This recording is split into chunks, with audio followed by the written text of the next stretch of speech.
സാമ്പത്തിക സമൃദ്ധി ആഗ്രഹിക്കുന്നവരാണ് നമ്മളെല്ലാവരും. പക്ഷേ അനാവശ്യ ചിലവുകളും ആകസ്മിക ധനനഷ്ടവും നമ്മുടെ സാമ്പത്തിക പ്രതീക്ഷകളെല്ലാം തകിടം മറിക്കും. വാസ്തുശാസ്ത്രം അനുസരിച്ച് വീട്ടിൽ സാമ്പത്തിക സമൃദ്ധി കൈവരണമെങ്കിൽ ചില നിയമങ്ങൾ പാലിക്കേണ്ടതായിട്ടുണ്ട്. ചിലതെല്ലാം നമ്മുടെ വീട്ടിൽ നിന്ന് ഒഴിവാക്കുകയും ചിലത് നമ്മുടെ വീട്ടിലേക്ക് കൊണ്ടുവരികയും ചെയ്യണം. ചില വസ്തുക്കളുടെ സാന്നിധ്യമുള്ള വീട്ടിൽ ലക്ഷ്മി ദേവിയുടെ അനുഗ്രഹം ഉണ്ടാവില്ല എന്ന് പറയപ്പെടുന്നു. മാത്രമല്ല ഇവയുടെ സാന്നിധ്യം ധനനഷ്ടത്തിന് കാരണമാവുകയും ചെയ്യും. വാസ്തുശാസ്ത്രം അനുസരിച്ച് വീട്ടിൽ ഭാഗ്യക്കേട് കൊണ്ടുവരുന്ന ധനനഷ്ടം ഉണ്ടാക്കുന്ന വസ്തുക്കൾ എന്തെല്ലാമാണ് എന്ന് നോക്കാം. അപ്പോൾ എത്രയും വേഗം നമ്മളിത് വീട്ടിൽ നിന്ന് മാറ്റുകയും ചെയ്യണം. അതേപോലെ തന്നെ നമ്മുടെ കുടുംബത്തിലേക്ക് പുതിയതായിട്ട് എന്തെല്ലാം കാര്യങ്ങൾ കൊണ്ടുവരുന്നത് ശ്രേഷ്ഠമാണ് എന്ന് നമ്മൾ ഇന്നത്തെ വീഡിയോയിലൂടെ പറയുന്നുണ്ട്. അപ്പോൾ ആദ്യമായിട്ട് നമ്മുടെ കുടുംബത്ത് ഉള്ള ഉടഞ്ഞ വിഗ്രഹങ്ങളൊക്കെ ഉണ്ടെങ്കിൽ അത് നമ്മൾ മാറ്റണം. വീട്ടിൽ പൊട്ടിയ നിലയിൽ ഏതെങ്കിലും ദൈവങ്ങളുടെ ഫോട്ടോയോ രൂപങ്ങളോ ഉണ്ടെങ്കിൽ അത് നമ്മുടെ കുടുംബത്തിലേക്ക് സാമ്പത്തിക നഷ്ടവും നെഗറ്റീവ് എനർജിയും കൊണ്ടുവരും. അതുകൊണ്ട് തന്നെ വീട്ടിൽ അത്തരത്തിൽ എന്തെങ്കിലും വസ്തുക്കൾ ഉണ്ടെങ്കിൽ അവ എത്രയും വേഗത്തിൽ നമ്മൾ ഒഴിവാക്കണം. അത് മാത്രമല്ല നമ്മുടെ പൂജാമുറിയിലോ അല്ലെങ്കിൽ പ്രാർത്ഥിക്കുന്ന മറ്റിടങ്ങളിലോ ഒക്കെ ഉള്ള പൊട്ടിയ ഏതൊരു വസ്തുവും നമ്മൾ മാറ്റണം. അത് നമ്മുടെ കുടുംബത്തിലേക്ക് നെഗറ്റീവ് എനർജി കൊണ്ടുവന്നുകൊണ്ടേയിരിക്കും. നമുക്കറിയാം, നമ്മൾ ഒത്തിരി ഇഷ്ടത്തോടു കൂടിയും ഒത്തിരി സ്നേഹത്തോടു കൂടിയും ഒത്തിരി ബഹുമാനത്തോടു കൂടിയൊക്കെ നമ്മൾ പൂജ ചെയ്തുകൊണ്ടിരുന്ന ഫോട്ടോകളോ രൂപങ്ങളോ ഒക്കെ ചെറിയ രീതിയിൽ പൊട്ടലൊക്കെ വന്നു കഴിഞ്ഞാൽ നമുക്കത് മാറ്റാനൊരു മനസ്സ് ഉണ്ടാവത്തില്ല. നമുക്കത് എന്താ പറയുക, അത് ഉപേക്ഷിക്കാൻ നമുക്ക് തോന്നത്തില്ല. പക്ഷെ അങ്ങനെയല്ല, നമ്മളത് ഉപേക്ഷിക്കുക തന്നെ ചെയ്യണം. നമ്മളത് മാറ്റി അവിടെ പുതിയത് വെച്ചില്ല എങ്കിൽ ആ കുടുംബത്ത് ധനനഷ്ടം വന്നുകൊണ്ടേയിരിക്കും. അതേപോലെ തന്നെ അവിടെ നെഗറ്റീവ് എനർജി വന്ന് നിറയും.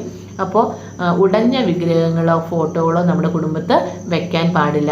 അപ്പോൾ ചിലപ്പോൾ സംശയം തോന്നാം, ഈ ഒരു ഫോട്ടോയൊക്കെ നമ്മൾ എവിടേക്കാണ് മാറ്റുക എന്നല്ലേ. നമ്മൾ ഇത്രയും നാളും പ്രാർത്ഥിച്ചിരുന്ന, നമ്മൾ ബഹുമാനിച്ചിരുന്ന ആ ഒരു ഫോട്ടോ നമ്മൾ നമ്മുടെ വീടിൻ്റെ പുറകുവശത്ത് കൊണ്ടുപോയി കളയാനോ, നമ്മുടെ വീടിൻ്റെ ഏതെങ്കിലും മൂലയ്ക്കിൽ മാറ്റി വെക്കാനോ, നമ്മുടെ പറമ്പിൽ ഏതെങ്കിലും മൂലയ്ക്ക് കൊണ്ട് കളയാനോ ഒന്നും പാടില്ല. അങ്ങനെയൊക്കെ കളഞ്ഞു കഴിഞ്ഞിട്ടുണ്ടെങ്കിൽ അത് നമ്മുടെ കുടുംബത്തിലേക്ക് ദോഷം വരുത്തി വയ്ക്കും. നമ്മളത് ചെയ്യേണ്ടത്, ആ ഫോട്ടോ നമ്മുടെ വീട്ടിൽ നിന്ന് എടുത്തതിന് ശേഷം നമ്മൾ ഒഴുക്കുള്ള വെള്ളത്തിന് കൊണ്ടുപോയി അത് ഒഴുക്കി കളയുക എന്നുള്ളതാണ്. അപ്പോൾ നമുക്കറിയാം, ചില ആളുകളുടെയൊക്കെ വീടിൻ്റെ അടുത്തൊന്നും പുഴയുണ്ടായി എന്ന് വരില്ല. ചിലപ്പോൾ കുറച്ച് ദൂരെയാണ് ആയിരിക്കും.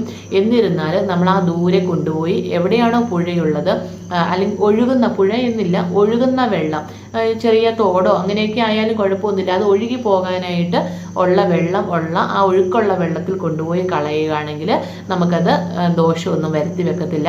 അതാണ് ഏറ്റവും ശ്രേഷ്ഠമായിട്ടുള്ള കാര്യം. അപ്പോൾ എല്ലാവരും ഇനി അങ്ങനെ പൊട്ടിയ ഫോട്ടോയൊക്കെ വീട്ടിൽ സൂക്ഷിച്ച് വെച്ചിട്ടുണ്ടെങ്കിൽ അത് എത്രയും പെട്ടെന്ന് നീക്കം ചെയ്യണം കേട്ടോ.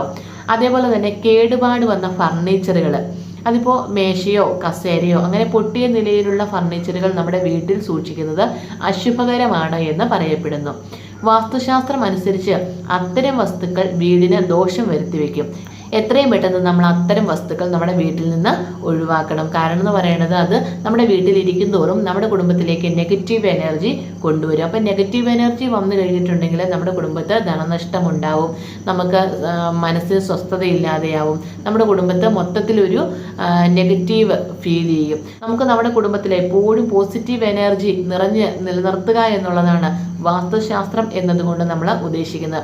അപ്പോൾ ഈ വാസ്തുശാസ്ത്രത്തിൽ പറയുന്ന കാര്യങ്ങൾ നമ്മൾ അതേപോലെ അനുഷ്ഠിക്കുകയാണെങ്കിൽ നമ്മുടെ കുടുംബത്ത് എപ്പോഴും ആ ഒരു പോസിറ്റീവ് എനർജി നിലനിർത്താനായിട്ട് പറ്റും. അങ്ങനെയാണെങ്കിൽ നമുക്ക് എപ്പോഴും നമ്മുടെ മനസ്സിന് സന്തോഷവും നമ്മുടെ ധനനഷ്ടമൊന്നും വരാതിരിക്കുമ്പോൾ തന്നെ നമ്മുടെ കുടുംബത്തെ കാര്യങ്ങളെല്ലാം നല്ല സ്മൂത്തായിട്ട് കൊണ്ടുപോകാനായിട്ട് നമുക്ക് പറ്റും. ഇത് നമുക്കറിയാം, നമ്മൾ കത്തിച്ച് വെച്ച അതായത് തിരി, അതേപോലെ തന്നെ മെഴുകുതിരി ആയാലും ഇനി അതല്ല നമ്മുടെ വിളക്കുതിരി ആണെങ്കിലും ഒക്കെ നമ്മൾ കത്തിച്ചതിന് ശേഷം അത് നമ്മൾ പുറത്ത് വലിച്ചെറിയാൻ പാടില്ല എന്ന് എല്ലാവർക്കും അറിയാവുന്ന കാര്യമാണ്. അപ്പോൾ നമ്മളത് എവിടെയെങ്കിലും സൂക്ഷിച്ച് വെക്കണം. ഏതെങ്കിലും ഒരു ഡപ്പയിലോ അങ്ങനെ എവിടെയെങ്കിലും നമ്മൾ സൂക്ഷിച്ച് വെക്കണം. അതല്ലാന്നുണ്ടെങ്കിൽ നമ്മൾ കുന്തിരിക്കൊക്കെ പുകയ്ക്കുന്ന ആളുകളാണെങ്കിൽ, വൈകുന്നേരമൊക്കെ എന്തെങ്കിലും രാവിലെയൊക്കെ പുകയ്ക്കുന്ന ആളുകളാണെങ്കിൽ ഈ തിരി അതിനകത്ത് ഇടുക. എന്നിട്ട് ബാക്കി വരുന്ന ആ എണ്ണയൊക്കെ അതിനകത്തേക്ക് ഒഴിച്ചിട്ട് പുകയ്ക്കുകയാണെങ്കിൽ അവിടെ അത് ശ്രേഷ്ഠമാണ്. അതുകൊണ്ട് ദോഷമൊന്നും ഉണ്ടാവത്തില്ല. പക്ഷേ ഇത് നമ്മൾ അലസമായിട്ട് എവിടെയെങ്കിലുമൊക്കെ എടുത്തു വെക്കുക, അത് നമ്മൾ എന്താ പറയുക പല സ്ഥലങ്ങളിലായിട്ട് ഇങ്ങനെ മാറ്റി മാറ്റി വെക്കുക. ഇന്നിപ്പോൾ ഇവിടെ വെക്കണമെങ്കിൽ നാളെ വേറൊരു സ്ഥലത്ത് കൊണ്ടുപോയി വെക്കുക. അങ്ങനെയൊക്കെ ചെയ്യുന്നത് നമ്മുടെ കുടുംബത്തെ നെഗറ്റീവ് എനർജി വരാനായിട്ട് സഹായിക്കും. അപ്പോൾ അങ്ങനെ ചെയ്യാൻ പാടില്ല. അങ്ങനെ നമ്മൾ വെക്കുന്നുണ്ടെങ്കിൽ തന്നെ ഏതെങ്കിലും ഒരു അടപ്പുള്ള പാത്രത്തിനകത്ത് അത് നമ്മൾ ഒരിടത്ത് തന്നെ അതിങ്ങനെ വെക്കുക. എന്നിട്ട് അത് കുറച്ചായി കഴിഞ്ഞ് കഴിയുമ്പോഴത്തേക്കും നമ്മളത് എവിടെയെങ്കിലും പുറത്ത് കൊണ്ടുപോയി നമ്മൾ ഒന്നില്ലെങ്കിൽ മണ്ണിൽ ഒക്കെ നമ്മളതിങ്ങനെ കുഴിച്ചിടുകയോ അങ്ങനെ നമ്മൾ ചവിട്ടിയിടാത്ത ആദ്യം അല്ലെങ്കിൽ വേസ്റ്റ് ഒന്നും കൊണ്ട് അതിൻ്റെ മേലിലേക്ക് ഇടില്ലാത്ത സ്ഥലത്ത് കൊണ്ടുപോയി നമുക്കത് ഉപേക്ഷിക്കാവുന്നതാണ് കേട്ടോ. അപ്പം അങ്ങനെ ചെയ്യുക. അല്ലാതെ നമ്മളത് അതിനെതിരെ വലിച്ചെറിയുകയോ നമ്മുടെ വീടിൻ്റെ പല ഭാഗങ്ങളിലും കൊണ്ട് വെക്കുകയോ ഒക്കെ ചെയ്യുന്നത് നമ്മുടെ കുടുംബത്ത് ധനനഷ്ടം കൊണ്ടുവരും എന്നാണ് പറയപ്പെടുന്നത്.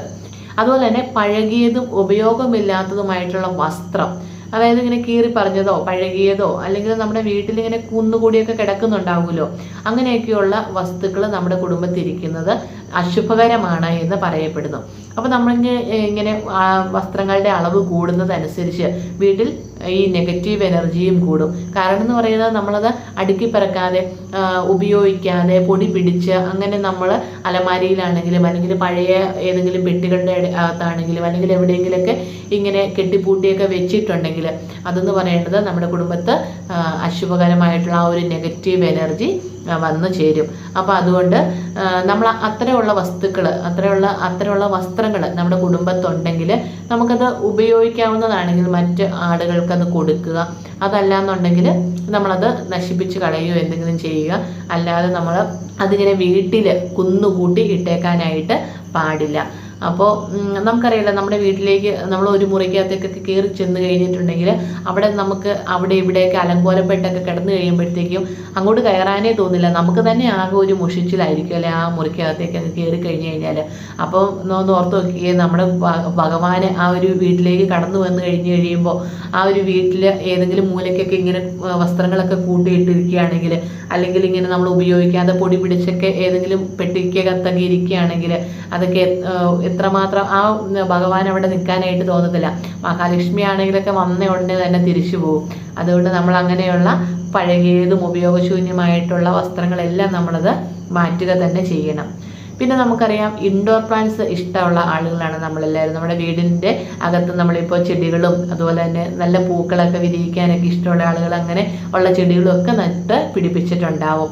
അപ്പോൾ ഇങ്ങനെയുള്ള ചെടികളൊക്കെ നട്ടുപിടിപ്പിക്കുന്ന ആളുകൾ അവിടെ ഉണങ്ങിയ പൂക്കളോ അല്ലെങ്കിൽ ഉണങ്ങിയ ഇലകളോ ഒക്കെ ഉണ്ടാകുന്നുണ്ടെങ്കിൽ അത് എത്രയും പെട്ടെന്ന് അവിടെ നിന്ന് മാറ്റണം. അപ്പോൾ നമ്മുടെ വീടിനുള്ളിലെ ഓരോ ചെറിയ വസ്തുക്കളും ആ വീട്ടിലെ അന്തരീക്ഷത്തെയും ഊർജ്ജ നിലയെയും ബാധിക്കുന്നുണ്ടെന്നാണ് വാസ്തുശാസ്ത്രം പറയുന്നത്.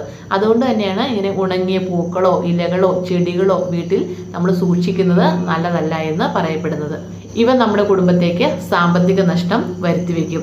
അതേസമയം നമ്മൾ ഫ്രഷ് ആയിട്ടുള്ള പൂക്കളോ അല്ലെങ്കിൽ ചെടികളോ ഒക്കെ നമ്മുടെ കുടുംബത്ത് നട്ടുപിടിപ്പിക്കുന്നത് വളരെ ശ്രേഷ്ഠമാണ് എന്ന് പറയപ്പെടുന്നു. മണി പ്ലാന്റ്സ് പോലെയുള്ള നമ്മുടെ കുടുംബത്തിലേക്ക് ഓക്സിജന്റെ അളവ് കൂടുതൽ കൊണ്ടുവരുന്ന ചെടികളൊക്കെ ഉണ്ടല്ലോ, അങ്ങനെയുള്ള ചെടികളൊക്കെ നട്ടുപിടിപ്പിക്കുന്നത് വളരെ ശ്രേഷ്ഠമാണ് എന്ന് വാസ്തുശാസ്ത്രത്തിൽ പറയുന്നുണ്ട്. പക്ഷെ നമ്മൾ ചില ചെടികളൊക്കെ നമുക്കറിയാം 2 ആഴ്ച കൂടുമ്പോഴേക്കും അതിന് വെള്ളം ഒഴിച്ചു കൊടുത്താൽ മതിയാവും. അങ്ങനെയുള്ള ചെടികളുടെ അടുത്തേക്കൊക്കെ ആ 2 ആഴ്ച കഴിയുമ്പോൾ നമ്മൾ ചെന്ന് കഴിഞ്ഞാൽ ചിലപ്പോൾ ഇലയൊക്കെ ചിലപ്പോൾ ഉണങ്ങി ഇങ്ങനെ ആ താഴെ വീണ് കിടക്കുന്നതൊന്നും ചിലപ്പോൾ നമ്മൾ ശ്രദ്ധയിൽപ്പെട്ടു എന്ന് വരില്ല. അപ്പോൾ അങ്ങനെയുണ്ടെങ്കിൽ അത് നമ്മുടെ കുടുംബത്തെ ദോഷം കൊണ്ടുവരും. അതുകൊണ്ട് തന്നെ നമ്മൾ എല്ലാ ദിവസവും ആ ചെടിയുടെ അടുത്ത് ചെല്ലുക, അതിനെ പരിപാലിക്കുക. പഴുക്കാൻ തുടങ്ങിയിട്ടുള്ള ഇലകളൊക്കെ നമ്മളത് കട്ട് ചെയ്ത് മാറ്റുക, വാടാൻ തുടങ്ങിയ പൂക്കളൊക്കെ മാറ്റുക. അങ്ങനെയൊക്കെ ചെയ്യുകയാണെങ്കിൽ നമ്മുടെ കുടുംബത്തെ ശ്രേഷ്ഠതയാണ്. അല്ലാന്നാണെങ്കിൽ നമ്മളത് തിരിഞ്ഞു നോക്കാതെ അങ്ങനെ അത് ഉണങ്ങി അവിടെ നിൽക്കുന്നത് നമ്മുടെ കുടുംബത്തിന് നല്ലതല്ല. അവിടേക്ക് നെഗറ്റീവ് എനർജി വന്നു ചേരും. അതുപോലെ തന്നെയാണ് നമ്മുടെ കുടുംബത്ത് അനാവശ്യമായിട്ടുള്ള വസ്തുക്കളെല്ലാം പഴകി ഇങ്ങനെ കുന്നുകൂടി കിടക്കുന്നത് ഒട്ടും ശ്രേഷ്ഠമായിട്ടുള്ള കാര്യമില്ല. അപ്പോൾ ആവശ്യമില്ല എന്ന് തോന്നുന്നവ നമ്മൾ അപ്പോൾ നീക്കം ചെയ്തുകൊണ്ടേയിരിക്കുക. നമുക്കിങ്ങനെ 2 മനസ്സായിരിക്കും അല്ലേ, കളയണോ വേണ്ടയോ അങ്ങനെ. പ്രത്യേകിച്ച് നമ്മൾ സ്ത്രീകളായി കഴിയുമ്പോൾ നമ്മളത് പൈസ കൊടുത്ത് മേടിച്ചാലേ അപ്പോൾ നമുക്കത് ഉപയോഗം ഇല്ലെങ്കിൽ നമുക്ക് ചിലപ്പോൾ കളയാനായിട്ട് തോന്നത്തില്ല. പക്ഷെ നമ്മളത് വീട്ടിലിങ്ങനെ കുന്നുകൂടി ഇടുന്നത് നമ്മുടെ കുടുംബത്ത് നല്ലതല്ല. അതുകൊണ്ട് നമ്മളത് കളയണം കേട്ടോ, കളയുക തന്നെ ചെയ്യണം. അല്ലെങ്കിൽ നമുക്ക് ആവശ്യമുള്ളവർക്ക് അത് കൊടുക്കാം, അതിനും കുഴപ്പമൊന്നുമില്ല. നമുക്ക് കളയണം എന്ന് ഉദ്ദേശിക്കുന്നത് എല്ലാം ഇങ്ങനെ കളയുക എന്നല്ല, നമ്മുടെ വീട് വൃത്തിയായിട്ട് കിടക്കാൻ വേണ്ടിയിട്ടാണ് അങ്ങനെ പറയുന്നത് കേട്ടോ. അല്ലെങ്കിൽ അത്തരം വസ്തുക്കൾ നമ്മുടെ കുടുംബത്ത് ശനിദോഷവും അതുപോലെ തന്നെ രാഹുദോഷവും ഒക്കെ വിളിച്ചു വരുത്തുമെന്നാണ് വിശ്വാസം. അപ്പോൾ ഈ ഗ്രഹങ്ങളുടെയൊക്കെ ദോഷഫലങ്ങളിൽ നിന്ന് നമ്മുടെ വീട് രക്ഷപ്പെടുന്നതിന് എപ്പോഴും നമ്മൾ അനാവശ്യ വസ്തുക്കൾ ഇല്ലാതെ നമ്മുടെ വീട് എപ്പോഴും വൃത്തിയായിട്ട് സൂക്ഷിക്കുക. എപ്പോഴും അടുക്കും ചുറ്റിയോടും കൂടി തൂത്ത് തുടച്ച് വൃത്തിയാക്കി പൊടിപടലങ്ങളൊന്നും നമ്മുടെ കുടുംബത്ത് കയറാതെ ഏറ്റവും ശുദ്ധിയോടും വൃത്തിയോടും കൂടി നമ്മുടെ കുടുംബം മുന്നോട്ട് കൊണ്ടുപോവുകയാണെങ്കിൽ അവിടെ തീർച്ചയായിട്ടും മഹാലക്ഷ്മിയുടെ സാന്നിധ്യം ഉണ്ടാവും, ഈശ്വര ചൈതന്യം ഉണ്ടാവും, പോസിറ്റീവ് എനർജി ഉണ്ടാവും, അവിടെ സമ്പത്ത് വർദ്ധിക്കും. അങ്ങനെ ഒത്തിരി ഗുണങ്ങളുണ്ട് നമ്മുടെ കുടുംബത്തെ, നമ്മുടെ വീടിനകമാണെങ്കിലും നമ്മുടെ വീടിൻ്റെ പരിസരമാണെങ്കിലും എപ്പോഴും വൃത്തിയാക്കിയിടുന്നതിലൂടെ. അപ്പോൾ മടി കൂടാതെ എല്ലാ ആളുകളും അങ്ങനെയുള്ള കാര്യങ്ങളൊക്കെ ചെയ്യാൻ വേണ്ടിയിട്ട് നോക്കുക. സ്ത്രീ എന്നില്ല, പുരുഷന്മാർക്കും ഒക്കെ ചെയ്യാവുന്നതാണ്. എല്ലാവരും നമ്മുടെ വീട്ടിലുള്ള ആരൊക്കെയാണോ അവരെല്ലാവരും ആ ഒരു കാര്യത്തിൽ ശ്രദ്ധിക്കുക കേട്ടോ. എപ്പോഴും വൃത്തിയായിട്ട് നല്ല ഭംഗിയായിട്ട് നമ്മുടെ കുടുംബം കൊണ്ടുപോകാനായിട്ട് എല്ലാവരും മനസ്സ് വെക്കുക. അപ്പോൾ ഇന്നത്തെ വീഡിയോ നിങ്ങൾക്ക് ഉപകാരമായിട്ടുണ്ടെന്ന് വിചാരിക്കുകയാണ്.